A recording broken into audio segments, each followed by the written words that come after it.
Nah, teman-teman kalau tahu baru-baru ini harga nikel mencatatkan kenaikan bahkan waktu hari Selasa kemarin tanggal 6 Januari itu mencapai 7% dan bahkan level ini menjadi level tertinggi selama lebih dari 15 bulan.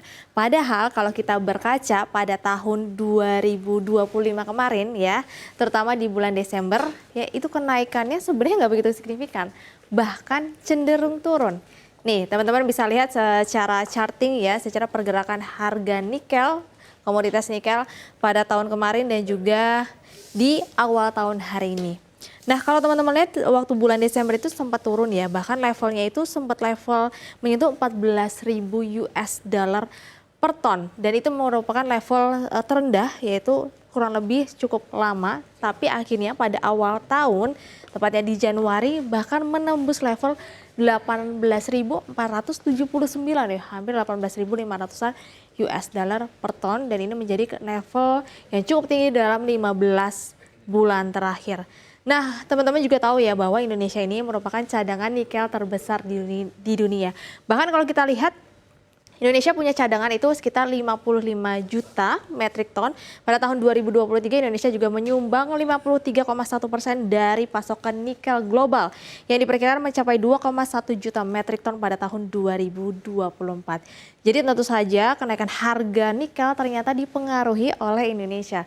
Teman-teman tahu bahwa kemarin pemerintah Indonesia mempunyai rencana untuk memangkas produksi nikel di tanah air yang kalau kita lihat kurang lebih itu sekitar 34% dibandingkan dengan realisasi tahun lalu atau tahun 2025 sehingga target produksinya nantinya akan dipangkas menjadi 250 juta ton saja.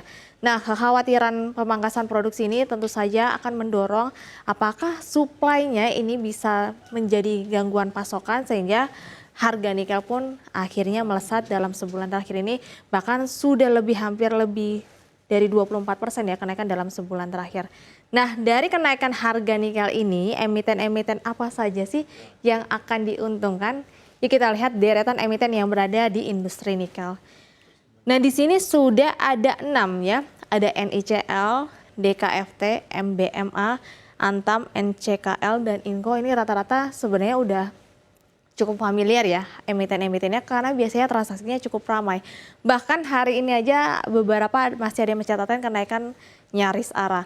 Nah, untuk yang NICL kalau kita lihat penguatannya kemarin sempat 25%, jadi rata-rata cukup tinggi. Seminggu sudah 51%, sebulan 71%. 3 bulan terakhir sudah menyentuh hampir 65%. Kemudian ada DKFT ya harganya sekitar di 900-an. Itu dalam seminggu terakhir naik 32%, penguatan sebulan 35% dan penguatan 3 bulan 30%. Kemudian ada MBMA waktu di seminggu ini sudah naik sekitar hampir 16%, sebulan 23%, cuman sayangnya dalam 3 bulan di level 7,3%. Untuk Antam sendiri ini cut date-nya di tanggal 6 ya, 6 Januari. Untuk dari Antam sendiri dalam seminggu naik hampir 10%, dalam sebulan 18,6%, penguatan 3 bulan 8,15%. Ada NCKL ini yang biasanya kenaikannya cukup tajam, seminggu naik 15%, sebulan 27,4% dan 3 bulan 14,5%. Kemudian ada Inco dalam seminggu terakhir 8,7%, kemudian dalam sebulan terakhir di 44,6%, 3 bulan 29,3%.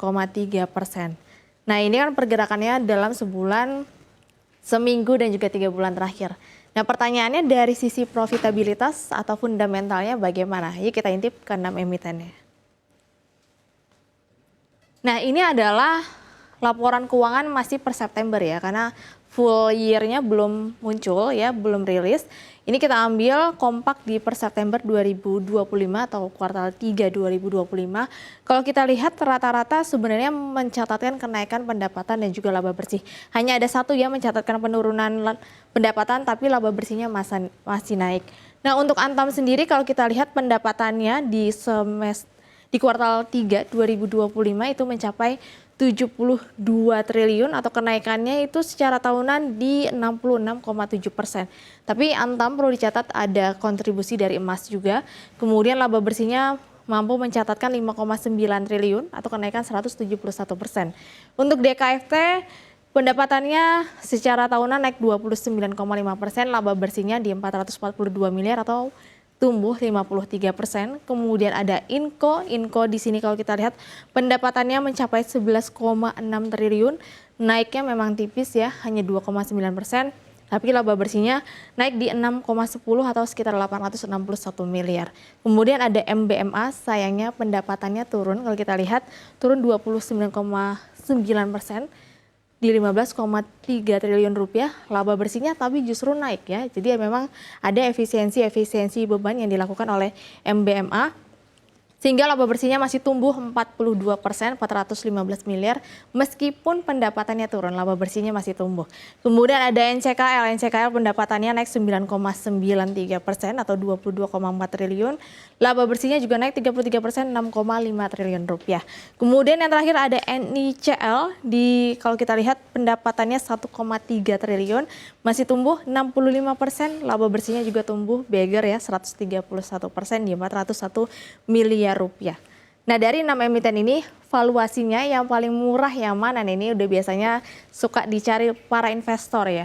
Dan ternyata rata-rata sebenarnya masih murah ya, dominan ya. Cuman hanya ada satu yang lumayan mahal.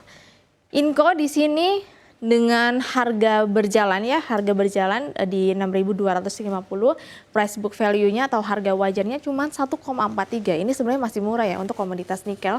Untuk rata-rata dari 5 tahun cuma di 1,44. NCKL di harga 1.385, PBV-nya 2,44. Ini sebenarnya masih murah juga di komoditas nikel. Terus rata-ratanya harga valuasinya 5 tahun cuma 2,71. MBMA di sini harga 670, PBV-nya cuma 2,74, rata-rata 5 tahun 3,18. DKFT di harga 1010, PBV-nya 4,6, sudah sedikit lebih mahal. Tapi kalau kita rata-ratakan dalam 5 tahun PBV-nya masih 1,5. Sayangnya NICL di harga 1.770, valuasinya sudah di 22,6, berarti investor harus membayar 22 kali lebih mahal.